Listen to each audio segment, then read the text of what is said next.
तन्नो मित्रः संवर्णः तन्नो भवद्वर्यमा तन्न इन्द्रो बृहस्पतिः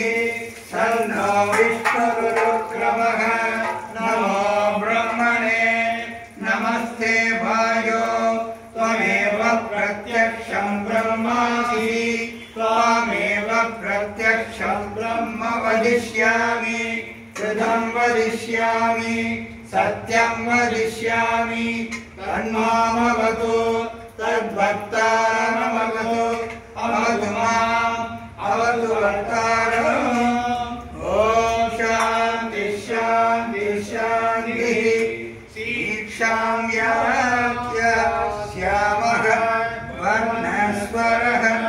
मात्राबलं सामसन्तानः इत्युक्तशीर्षाध्यायः सहनौ यशः सहनौ ब्रह्मवर्चसं संहिताया उपनिषदं व्याख्यास्यामः पञ्चस्वधिकम् अथादिज्यौतिषं भक्तिपूर्वरूपम् आदित्य उत्तररूपम् आपस्सन्धिः वैद्युतसन्तानम्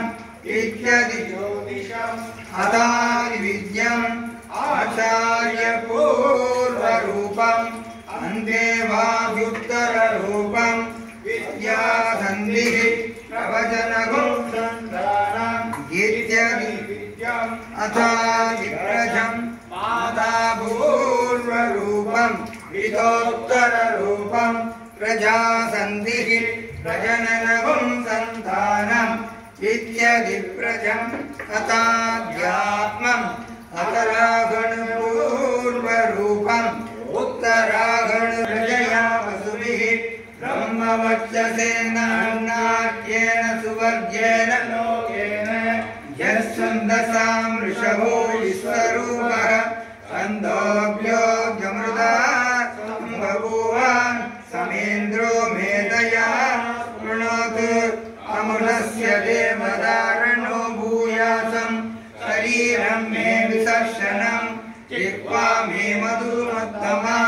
कर्णाभ्यां भूरि ब्रह्मणकोशोऽसि मेधया विहितः सुधं मे गोपाय आवकन्ति विदन्वाना कुर्वाणा श्रीरमात्मनः वासागुंसि मम अन्नपाने सर्वदा ततो मे श्रियाणि स्वाहा समावह प्रविश स्वाहा तस्मिन् सहस्रशाखे विपकापं गुयुजे स्वाहा यथा प्रवतायन्ति यथा मासा अहर्जरम् एवं मां ब्रह्मचारिणः नातरायन्तु सर्वतः स्वाहा प्रतिभेसोऽसि प्रमाभाहि वज्रस्व भूर्भुवस्सु वरिदिवा एकास्तिस्रो व्याहृतयः तासामुखस्मैतां चतुर्थीं माहासमस्य प्रवेदयते मह इति स आत्मा अङ्गान्यन्या देवता सर्वे महीयन्ते भूरिति वै प्राणः भुवैत्यपानः सुवरिदिव्यानः मवैत्यन्नः अन्नेन वाव सर्वे महीयन्ते तावा एकाश्चतस्रश्चतस्राः चतस्रश्चतस्रो व्याहृतयः तायो वेद अवेद ब्रह्म सर्वेस्मै देवा बलिमा वहन्ति तैहेषोऽन्तर्जय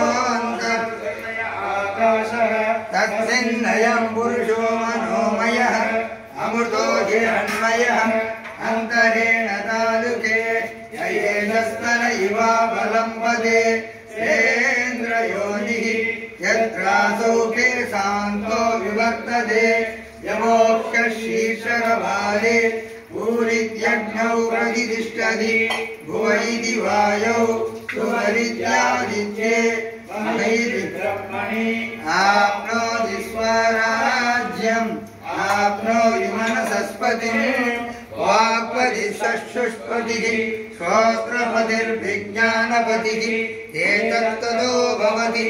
आकाशशरीरं ब्रह्म सत्यात्मा प्रसूति ओमित्यग्निहोत्रमनुजानाति ओमिति ब्राह्मण प्रवक्षन्नाह ब्रह्मोपाप्नवानीति ब्रह्मैवोपाप्नोति उदं च स्वाध्याय प्रवचने च सत्यं च स्वाध्याय प्रवचने च तमस्य स्वाध्याय प्रवचने च तमस्य स्वाध्याय प्रवचने च स्वाध्याय प्रवचने च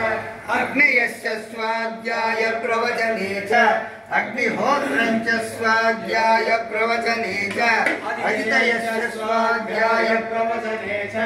मानुषं च स्वाध्याय प्रवचने च प्रजास्य स्वाध्याय प्रवचने च प्रजनस्य स्वाध्याय प्रवचने च प्रजास्य स्वाध्याय प्रवचने च सत्यमिति सत्यवसानातीतरः तमैति तमो नित्यपौरुषिः स्वाध्याय प्रवचने ये वेदिनाको मौद्गल्यः सज्जितवः अहं वृक्षस्य रेरिवा कीर्तिमृदोषितः इति संगान् वेदानुवचनं वेदमनुष्यायानुदेवासिरमनुराति सत्यं वद धर्मं चर स्वाध्यायामाक्रमतः आचार्ययन्त्रमावृत्यगन्तुम् आचरेतिः सत्यान्न प्रवदितव्यं धर्मान्न प्रवदितव्यं कुशलान्न प्रवदितव्यं भूर्यैना प्रवदितव्यं स्वाध्याय प्रवचनाभ्यां न प्रवदितव्यं देवदुर्गाभ्यां न प्रवदितव्यं मातृदेवो भव पितृदेवो भव आचार्यदेवो भव अतिथिदेवो भव यान्यनवस्यानि कर्माणि तानि सेवितव्यानि नो हितराणि यान्यस्माकं सुचरितानि तानि त्रयोभाष्यानि नो हितराणि ये येषास्मश्रेयापुंसो ब्राह्मणाः येषां जयासनेन प्रस्वदितव्यं श्रद्धया देयम् अश्रद्धया देयं श्रिया देयं क्रिया देयं भिया देयं संविदा देयम् अत यदि देवचिकित्सा स्यात् एकत्र ब्राह्मणाः सम्मर्षिणः युक्ताः अनुषा धर्मकामास्युः यदा ते तत्र वर्धेरन् तदा तत्र वर्धेताः अदाद्यादेषु एकत्र ब्राह्मणाः सम्मर्षिणः युक्ताः अनुषा धर्मकामास्युः यदा तेषु वर्धेरन् तदा तेषु वर्धेताः एष आदेशः एष उपदेशः एषा वेदोपनिषत् एतदनुशासनम् एवम् उपासितव्यम् एवम् परिणतुभाष्यं सन्नो मित्रः संवरणः सन्नो भवत्पर्यमा सन्न इन्द्रो बृहस्पतिः सन्नो विष्णुरुक्रमः नमो ब्रह्मणे नमस्ते वायो त्वमेव प्रत्यक्षं ब्रह्मासि त्वामेव प्रत्यक्षं ब्रह्मावादिशं मृदमवादिशं सत्यमवादिशं धर्ममावीत् कर्मकारमावीत् आवीमा आवीत् ॐ शान्ति शान्ति शान्तिः